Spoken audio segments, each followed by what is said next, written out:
What's up, everyone? Welcome to another edition of Processing Blue, where, yes, we indeed process blue for you. I'm Alex Zietlow, and I'm joined by two Charlotte Observer superstars. We got Carolina Panthers beat writer Mike Kaye here, as well as columnist Scott Fowler. And y'all, we're recording this 2 days since the conclusion of the Panthers season, after the Panthers lost to the Rams 34-31, in what was just a special environment, atmosphere in Bank of America Stadium. We're going to get into a whole bunch of fun stuff. We're going to talk about Jalen Coker. Mike, you know how much I love that conversation. We're going to talk Dan Morgan and his press conference that we just sat through. But let's start here with the news of the day. Panthers general manager Dan Morgan told reporters on Tuesday that the team will pick up Bryce Young's fifth-year option. This will keep the number one overall pick in the 2023 NFL draft in Carolina through 2027. So that means that he'll finish out his rookie contract in 2026 and then receive, according to over the cap projections, about $26.5 million in 2027 if all that remains unchanged. Scott, let's start with you, man. A couple weeks ago, you went on this podcast and you said that it would be financially prudent for the Panthers to pick up Bryce's fifth-year option. When you heard that from Dan today, were you surprised that it happened so early? I mean, the deadline's in May, or were you pretty much like, this is what I expected? Well, I guess I didn't expect him to say it that very moment when he did, but I'm glad they didn't drag it out. This was something that had to happen. It made complete sense. It would have only made sense and been surprising, really, if they had not done it. So doing it now just sort of relieves that question from still being out there a little bit. Mike's, I think, reported that was very much expected to happen. And this has really been this conversations. We've been having it for months. So it is not a surprise. What I will say is it was solidified for sure in that playoff game. And I'll just mention that briefly before we go to Mike. But having covered all the Panthers home games over all these years, I will say that was top three environment all time, I would think, out there. Cam Newton with the pounding the drum and the Panthers staying in the game and making fans have something to cheer about. Two of my own sons were at that game in the stands and just had a blast, even though that they didn't, Panthers didn't win because it was such a spectacular environment. So I think they're going into the offseason on a little bit of a high. And this Bryce Young news to me continues that. I do not expect him to play under that fifth-year option, of course. If he has another good year, certainly would expect the contract to be extended, but this does give them more runway. What do you think, Mike? Yeah, I think this just talks about the resolve that this front office has. I think they're not guys that just kind of do things half-baked for the most part. I had heard rumblings as early as November that this was going to happen. It was just a matter of when they were just going to officially announce it. And I think the buy-in from Morgan and Tillis and Canales, they really didn't have an option here. Bryce Young, while he has not been great, has been good enough as the first overall pick from 2023 to get this this option picked up. I'm pretty sure since the options existed, no quarterback taking first overall has had the option declined. So basically, you either have to be terrible enough to make that decision easy, or you have to be passable or better to have it picked up. As Scott brought it up, this is smart money. Financially, he's set to make half of what Brock Purdy averages on his contract in 2027. And if you told me that I could have a guy who led a team to the playoffs, albeit with an 8-9 record, for half the cost of Brock Purdy, I'd say cool, that works. It's also a negotiating chip. Having that fifth-year option helps you negotiate against a contract extension. And right now, I'd argue that Bryce Young has not earned a long-term contract extension to make him one of the highest-paid quarterbacks in the league. So what you do is you just extend the tryout. You extend the runway of watching him play. And I think there was no other option. This was it. And they knew it as probably early as the first Rams game, that this was the option they were going to take. Yeah. You say that there's no other option for Bryce, and I largely agree with that. But Dan Morgan does have a lot of decisions hanging in the balance this offseason, and he addressed a lot of that in his press conference's end of season media availability on Tuesday, which all three of us were at. We're going to go around the room and get everyone's take on their number one takeaway from Dan Morgan's press conference. I'll start. This might not be the most pressing thing, but I think that if you really want to boil down to what is the splashiest part of this Panthers offseason, at least for right now, it is what are the Panthers going to do with this running back room? Rico Dowdle had over 1,300, nearly 1,400 scrimmage yards in 2025. It is not looking like right now, based on any indications from social media, any indications from Dave Canales or Dan Morgan or Rico himself when we talked to him on Sunday, that he will be back in Carolina for 2026. Now, of course, that could change. But so you got Rico at the top, who I voted for as the Panthers MVP on offense this season, and he might leave. You got Chuba Hubbard, who is locked down in Carolina for another couple of years after signing that 4-year extension last year. You got Trevor Etienne, who's still on a rookie contract. And then you got Jonathan Brooks, who is also on a rookie contract, but has only played like 2 or 3 games of NFL football because obviously in his rookie year, he was coming back from an ACL tear. And then 2 or 3 games into his tenure, he tore that same ACL again. And I asked Dan about Jonathan Brooks and whether his, like what his future looks like in Carolina, essentially, because we were here for these conversations. The moment that he kind of got hurt last year, everyone was just like kind of discarding the pick. They were like, oh my gosh, the Panthers shouldn't have made that move in the second round of the 2024 draft. And then he gets put on the physically unable to perform list, the season-ending one prior to this year. And we see him at practice throughout the season, but we don't get to talk to him at all, really. So it was like he's kind of been a mystery. And I think if you kind of sum up this running back room right now, it is a mystery. If you're asking for my predictions, I think it's going to be Rico leaves and Chuba stays and Jonathan Brooks stays and Trevor Etienne stays, and that's like what they build. But Dan Morgan and company have a lot of questions to answer on that front. When we asked Dan about Jonathan's future, he essentially just stuck to, hey, Jonathan's looking great physically, and that's pretty much all that he was willing to say about that on that front. They're not really able to do anything else. Like, he is house money right now. Like, that's right. If he is there week 1 and is ready to play and can go, awesome. But they cannot plan around him. And I think that that's the right public messaging, to be honest with you. Yeah, I agree. Let's go. Well, since Mikey, since you had the floor, do you want to take what Dan's what your takeaway from Dan's media availability was today? Sure. We asked him a treasure trove of questions, but I thought what was very interesting was, considering how much is guaranteed in Andy Dalton's deal this year, that Dan Morgan's really open to developing a young quarterback behind Bryce Young. That was seemingly going to be Hendon Hooker. It didn't work out there. They did have some interest in some prospects in the draft last year. It just kind of didn't work out. And I think when you look at the landscape of the league, when you have a quarterback on a rookie contract, it's cheap.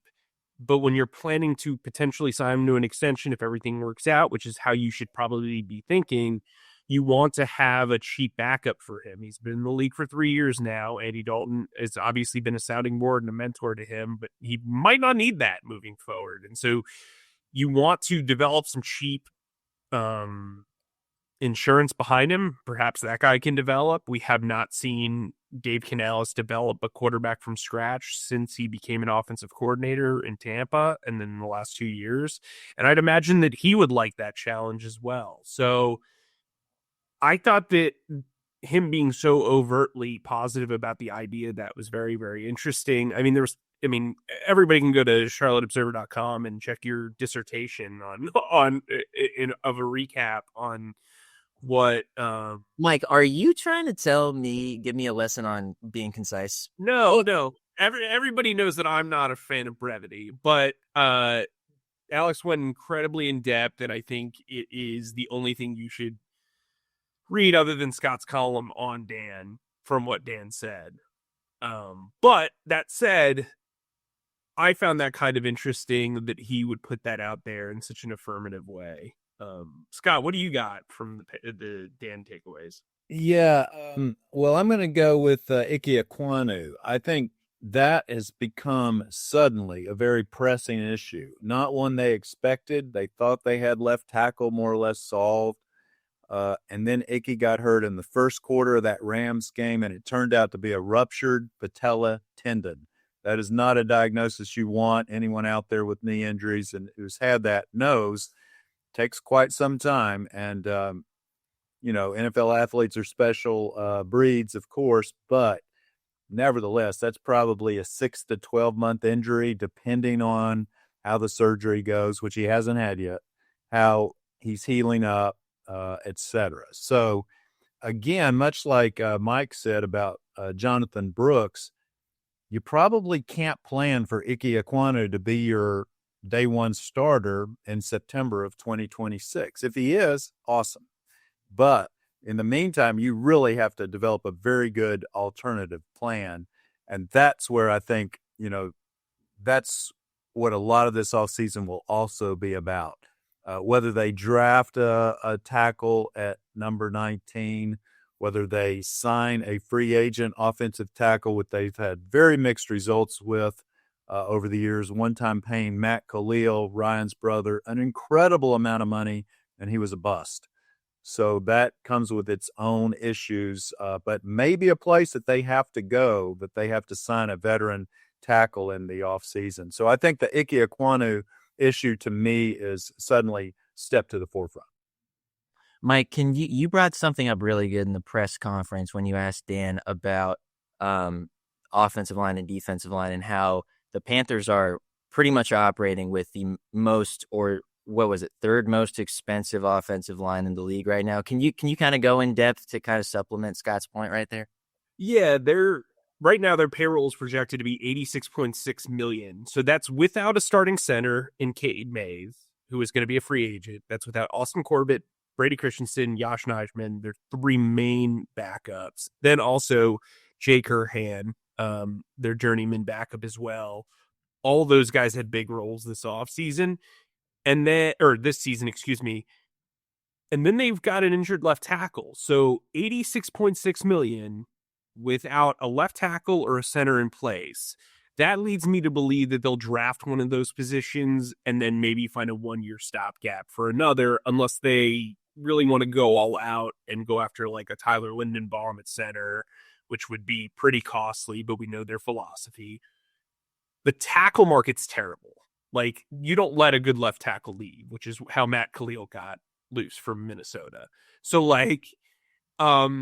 that's poor guy. But right now, like, you're looking at 1-year stopgap guys, and then maybe you draft a guy who you can develop. But like, the Giants had Jermaine Illuminor, who started most of the season. He makes sense as a stopgap guy. Rasheed Walker from Green Bay makes sense. Justin Skoll from Minnesota, who's more of a swing tackle. Drink, because I said it. And then Braxton Jones, who's kind of a bust in Chicago and is probably looking for a change of scenery. All that said, re-signing Josh Nijman, who I think is actually a better right tackle than left tackle, might be your best bet, especially if you're going to draft a versatile player who can maybe play center and tackle. They make those. You've heard of Brady Christensen. So I think they'll bring back, if they bring back Mays, I think they'll also bring back Nijman and draft at those two positions. They have not drafted a lineman yet. They really need to, because the cost control is important, especially with those two highly paid guards and paying Moton. But on top of that, I think they're probably going to have to decide between Christensen and Corbett, based on their injury histories and their similar versatilities. And then maybe they bring back Curhan. Obviously, they are set at backup center with Nick Samak. So, like, there's no... That's a drink. That's a drink. We're trying to get in all the greatest hits. But with that said, I think Scott's right on the ball, as he always is. I think this is going to become the talking point. When we go to the combine, they're going to be asked about tackles. When they go, even at the owners' meetings, that'll be a thing. And my advice to this organization, because we know that they love this podcast, I'm sure, draft an offensive tackle. It's time. Draft an offensive tackle, because here's the thing. Even if he's not the starter long term, you can develop him and give him time. But also, Taylor Moton's going to be a free agent again in 2027, and he's about to turn 32. So you have to safeguard things. A patellar tendon is a really big deal. I cannot stress this enough, especially for a man of that size. And I think it's a shame, because I will tell you, on tape, this was the best season that he's had since I've been here, and I've been here since he was a rookie. It's a real shame, because he's an extremely likable guy and he's worked extremely hard. But Jonathan Brooks is an extremely nice guy and awesome, and he's worked really hard too. But you just can't. It's the NFL. Yeah, no, that makes total sense. Okay, well, we went pretty long on the offensive tackle biggest offseason need, which is really important. No, it's important. No, I'm not even saying it's a bad thing. I'm saying it's a good thing. Let's do a quick run through of Panthers' biggest offseason need. We're just not going to talk about offensive linemen, because we know that that's already a big deal. I went first last time. Scott, how about you start with you? Biggest offseason need the Panthers need to tackle head on. Yeah, if you take the offensive line out of the mix, what I would like to see them do and find is an inside linebacker who is a playmaker all over the field. I think that is something that really goes missing for large swatches of games when you watch these guys. You see the cornerbacks flash, you see Merrick flash sometimes, Derrick Brown's a stud. But, man, the middle of the defense, Rosaboom was, he was fine and had an okay year. But Trevin Wallace has been hurt a lot. I just feel like if they could find even someone who was 60% of Luke Kuechly, man, that would be something else. Luke Kuechly, who is going to go into the Hall of Fame if there's justice in the world on February 5th when that's announced. If they could just find somebody like that, who's better in the middle of the field, who's turning 10-yard gains into 3-yard gains, that sort of stuff. That's where that's my biggest offseason want. Yeah, it's a really good one. I will say tight ends. Yes, Mitchell Evans did a really good job at the end of the year, or really in the middle of the year, kind of coming alive in this Panthers passing game. At the end of the year, he showed that he could be a short yardage option under center, which is pretty cool. Tommy Tremble was never really going to, jump off the page with his receiving yards and his receiving production in general, but he is still a really reliable blocker. Jatavian Sanders broke his ankle at the end of the year, but he was kind of getting going, although he didn't have as great of a year as we were expecting him to after such a great training camp. So you got a lot of young talent in that tight end room, assuming James Mitchell leaves in free agency, which is kind of the vibe that I got when I talked to him on Clean Out Sunday. He wants to stay, but of course, that's not necessarily up to him. He was inactive for most of the year. So I think finding a playmaker at the tight end spot would be really, really helpful, particularly because the Panthers use 13 personnel so much and 12 personnel and all these things. Yeah, that's important. Mike, let's go to you. Biggest offseason need. Before I list mine, I'll give you guys names for each of your big needs, and then I'll get into my stuff. Nice. Nakobe Dean of the Eagles is a bit on the smaller side, but he would really work well next to Trevin Wallace. He's used to being an alpha middle linebacker. I don't think the Eagles would pay him based on my knowledge of their system. They just paid Zach Vaughn. He's kind of a firecracker. He's a great blitzer. I think he would have gotten home on some of those Christian Roseboom blitzes that we saw during the playoffs and towards the end of the season. Another option, Devin Lloyd from Jacksonville, who's having an unreal year under Tem Lakabu, who was the outside linebackers coach here for the last 2 years prior. But he's probably going to be franchise tagged. Another guy who's really interesting, Quay Walker from Green Bay. He's another name to keep in mind. Tight end wise, there's one guy on my list, and he's been on my list probably since October. Cade Otton from the Tampa Bay Buccaneers. He played for Canales the 1 year he was the offensive coordinator in Tampa Bay. I think he does everything pretty well, which is what they kind of want in that trio. I think he'd be an upgrade passing game wise over Tremble and Sanders. I think he would also complement Mitchell Evans pretty well as well. I'm going to go with... Actually, my mind just shifted on me. What happened there? Mike, if I know you, you're going pass rusher, because that's what you talk about most. Yeah, just pass rush past my brain. Sorry, yes, pass rusher. The outside linebacker group produced 11.5 sacks this year. Nick Gordon had almost half of those with 5. DJ Wanham will be a free agent. He's done really well in coverage, not so much from a pass rush standpoint. He had 3 sacks. Princely Uman-Milan's probably better as a rotational package player at this point. Patrick Jones, this will break on Wednesday, but he almost returned for the playoffs after having a large herniated disc in his back and having to undergo a procedure. Pretty scary stuff, but they really, really like him. I think they need to add another piece to this puzzle. The guy that I've been thinking about like nonstop, which is weird, plays for the Bengals, Joseph Osai. He doesn't turn 26 until April. He's coming off a 5-sack season on a terrible defense.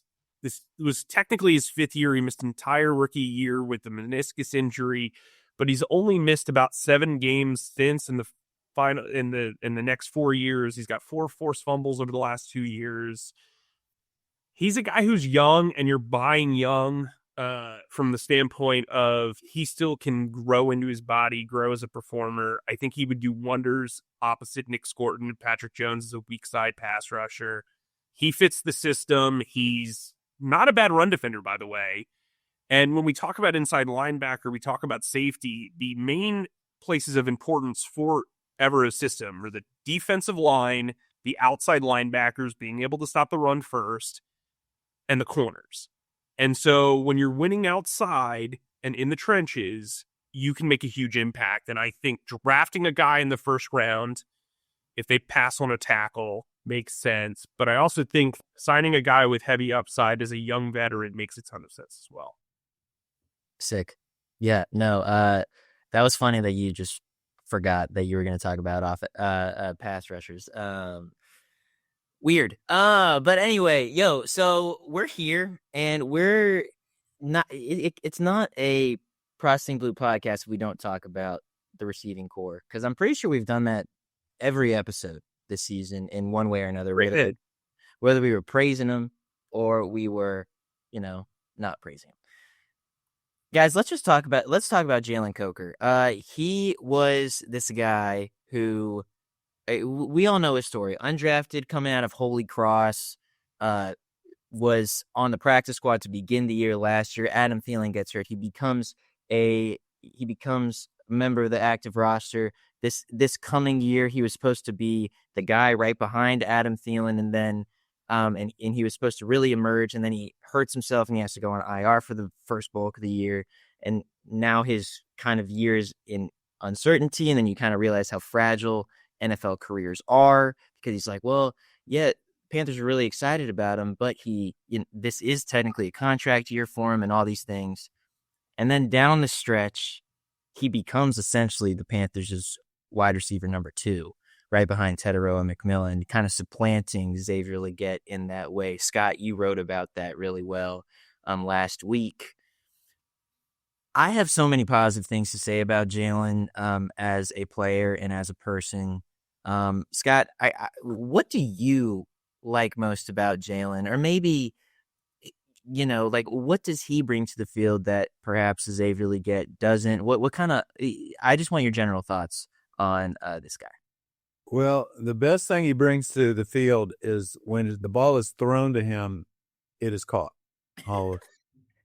Whereas with Legette, you don't know. Maybe it's going to get caught, maybe it's not going to.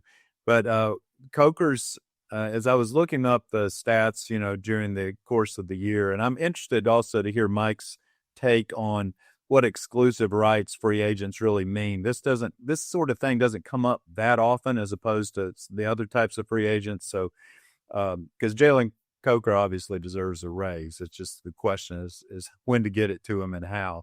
But yes, Coker's, he's kind of got everything except not real high level speed. So he's not going to break it, get behind the defense a lot. Yet he seems to, even at running a 4.57 40 in the combine, which is what he did, which is one reason why he wasn't drafted. Another was that he played at Holy Cross, and people, have sort of a prejudice against small schools in the draft a lot of times. But he's been tremendous. What a find for the Panthers, an undrafted free agent who's playing better and is completely, not just sort of, completely supplanted Xavier Legette as the number 2 receiver and had 134 yards in that playoff game, which turned out to be the third highest of the 12 teams that played this weekend, the third highest of any team. I mean, it was more than Puka, it's more than Devontae Adams, more receiving yards than CMC. So this guy really has, he's number 1 with a bullet right now. We have more than T-Mac too. But Mike, what is the contract status for Jalen Coker exactly? Because I don't quite understand. So he's an exclusive rights free agent. Typically, when an undrafted player signs with a team, they sign for 2 years at a minimum. And then they become an exclusive rights free agent, which is kind of confusing, but also kind of to the point. They can only negotiate with the team that they are on. So he can negotiate with the Panthers or he can retire. Pretty much like that's what it is. And typically what teams do is they give him another minimum 3-year deal. And next year they become restricted free agents where they can be tendered a right of first refusal since he was never drafted as opposed to an original round thing. And those contracts have gotten pretty high. So those become like a 1-year, $3 million plus deal. If he's a second round tender, it's a $5 million plus deal. If he's a first round tender, it's a $7 million plus deal, right? Like, so this is starting to add up. And what restricted free agency has become is basically a 5th-year option for a formerly undrafted player or a player who is a draft pick that got cut early and is a redemption project. And you think Traylon Burks for Washington. He was cut by the Titans early, all this other stuff. Anyway, not to get too sidetracked. The point, restricted free agents are getting tendered less and less by the years because this money continues to grow. And so it puts both the player and the organization in a tough spot. So when you're an exclusive rights free agent, sometimes you want to get ahead of it. The Eagles did this with safety Reed Blankenship, where they gave him a 2-year deal, and the second year was basically the price of a second round tender. So that way he could avoid restricted free agency, focus on what he was doing, whatever. Ended up being their starting free safety in a Super Bowl win. With Coker, it's interesting because he's a wide receiver and he plays a premium position as opposed to safety, which is not considered necessarily a premium position. The thing is, he's like kind of over his skis from a value standpoint. Like, he should be paid more and he should want more. And the Panthers should want to lock him up. He's also missed quite a few games either due to injury or being on the practice squad.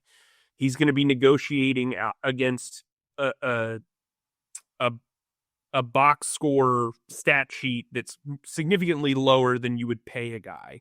Now, when I was in Jacksonville, Allen Hurns was an exclusive rights free agent after his second season. But during his second season, he had 64 catches for 31 yards and 10 touchdowns. So he eclipsed 1,000 yards. That's obviously not what Jalen's done. It would be smart business for the Panthers and for Jalen to get ahead of restricted free agency. There's no reason to risk him to anywhere if he's going to be your number 2 wide receiver for the coming years. So I would do something similar to what the Eagles did in giving him a second round tender value for that second year of an extension, which would be roughly $5 billion or more. And then give him a nice roster bonus and a signing bonus, and you're sweetening the pot there. Anyway, that's getting into the weeds. That said, he should not sign an extension because then you'd be negotiating against a He had less than 400 receiving yards this year, and I think he's going to want to cash in free agency if his star continues to, shine brightly up. So I think what they'll end up doing is signing a 2-year deal. If I were him, I mean, signing a 1-year deal would be a loss, because I think he needs some long-term security. You're coming from being a drafted free agent. You're clearly going to be the number 2 wide receiver next year unless they go out and sign somebody like Wan'Dale Robinson to be a speed threat for them. And they still could. But we know how much this team values the wide receiver position. They've spent first and second round picks on them it feels like every year almost. And so I think when you have somebody like T-Mac who's going to get an ultra mega contract, it's good to get ahead of it with Jalen Coker while you still can. Yeah. No, that makes a lot of sense. On Sunday, I went up to Jalen and I said, "So you're an exclusive rights free agent. Do you even know what that means?" And he was just like, "Honestly, I think I do." He thought he had a good grasp of it, but he was just like, "But basically all I know is that I'm here and I'm staying here." And I'm sure a lot of Panthers fans will love hearing that. What'd you say, Mike? Well, hopefully he watches this podcast and he can learn a little bit about exclusive rights free agents. Never in a million years that I think I'd be talking in circles about exclusive rights free agents. But no, it's a process podcast. We do it for you. No, it's mad interesting. Well, I wouldn't go that far. I think, hey, come on now, Scott. Hey, all right, yo, is there anything else that y'all want to discuss prior to us getting out of here? 2 days removed from Cam Newton wailing on that keep pounding drum, Bryce Young almost having a game-winning drive. Anything else that we want to say before getting out of here? The Dallas Cowboys have a 4th round pick available, so you know what that means. I'm just kidding. I think Scott really touched on this. I'm very intrigued to see what happens with Xavier Legette going into this offseason, because it has not been good. And while I do expect Dan Morgan to be patient, I think what he said on the podium on Tuesday was absolutely how he feels. I do wonder if you're cutting off your nose to spite your face when it comes to developing guys like Jimmy Horn and Bryson Tremaine, who actually have some pretty good tangible skills, Jalen Coker. And I also wonder, the speed element of this team is still lacking. And if they can get like an old school West Coast style clear out guy on the free agent market, I brought up Wan'Dale Robinson, like somebody like Jahan Dotson, somebody who can stretch the field, that opens up the running game. It opens up the passing game. It'll make T-Mac deadlier. It'll make Jalen Coker more effective. It'll make the tight ends better. I just don't see that being Xavier Legette. So they have to have a real honest discussion about where this 1st round pick is at. And granted, they traded up into the last pick of the 1st round. I think that's held against him a lot, that 1st round status. But it's the reality of the situation. If he were a 4th round pick, his production would be fine. But the reality is he was drafted as an older 1st round pick at the wide receiver position, and the returns have not been great. Yeah, it's true. Scott, you good? Oh, good. I appreciate your wonderful hosting job as usual, Alex, and thank you. Mike never compliments me like that. I appreciate you, Scott. Well, but you take up so much time to compliment me. Like, how many, how are we going to... Mike, you did a great job as well. Thanks, as always, for listening to our pontifications on all things Panthers with Mike Kaye and Scott Fowler and myself and our wonderful producer, Zach Dennis. Please subscribe and follow us on Spotify, Apple Podcasts, or wherever you get your podcasts by searching Processing Blue. And if you watch us on YouTube, please subscribe to our YouTube channel and click on the bell icon to get notified whenever new episodes drop. And finally, please be sure to stick to charlotteobserver.com for all of your Panthers needs. Scott, Mike, stay humble, stay creative, and keep processing. That's a wrap.